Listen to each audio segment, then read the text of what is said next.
You also wrote in that Wall Street Journal op-ed that she faces a similar set of circumstances to Richard Nixon when he lost the 1960 presidential election. Can you talk to us a little bit about that, and what mistakes could she avoid if she's a student of history? If she's looking at Nixon, he didn't win, so what can she do to avoid his path?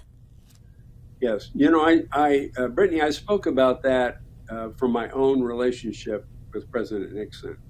I worked with him on his memoirs. And that's why I cited his memoirs in my op-ed article. I sat across from him back in 1975, 1976, and 77 when we were working on his memoirs. And he talked to me directly about this. And I helped work on that chapter in his book when he talked about coming back from defeat in 1960 after losing to Kennedy in that election, and deciding whether or not to run for governor in California.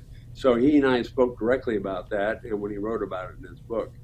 And so he was faced with that decision, and so he really didn't have the fire in his belly. And he talked to me about that as he wrote in his memoirs, and he said, I just didn't have the real desire to be governor, did I? And I don't, and when I ran, people were just pressing on me to run, but the fact is, at the end of the day, people thought I wanted to do as a stepping stone to run for president in 1964. Even though that's not what I really had in mind, but the real question is, I really didn't, in my mind, want to be governor of California, and I didn't face that question. And he sat directly across from me here in La Casa Pacifica in San Clemente as we worked on his memoirs, and I write about a lot of that in my book that I just published.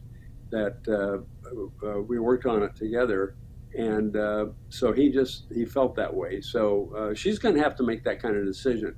If she ran for governor, in her gut, does she really want to be governor? Does she want to lead California, or does she want to act like a leader who wants to run for president? And would it be impossible to shake that perception, do you think, for her, if she runs for governor, that people think, no, she's really here to lead California, this is the end goal for her? Or will people think, hey, she ran for president twice, do you think that she's using this just as a stepping stone? I think clearly they'll see her using it as a stepping stone for a run for president of the United States in 2028. I think they'll see her feeling that I think she thinks she came pretty close to winning the presidency this last time around, that it wasn't that big of a defeat for her, that she had her chances, that she could have done better. Maybe she'd run a better campaign if she had a better campaign staff, if she hadn't, I think she really believes in her gut that she bore a lot of burdens from Joseph Biden. And there's no question about that.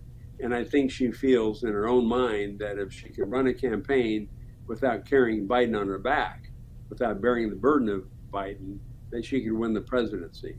And so if she was governor and did a fairly decent job as governor of California and solved some of the problems, and I think in her heart she probably thinks she'd be a very much better governor than Gavin Newsom, and that if she did a half-decent job as governor and then traveled the country and not only as governor and then raised some money for other candidates, then she could be president in 2028.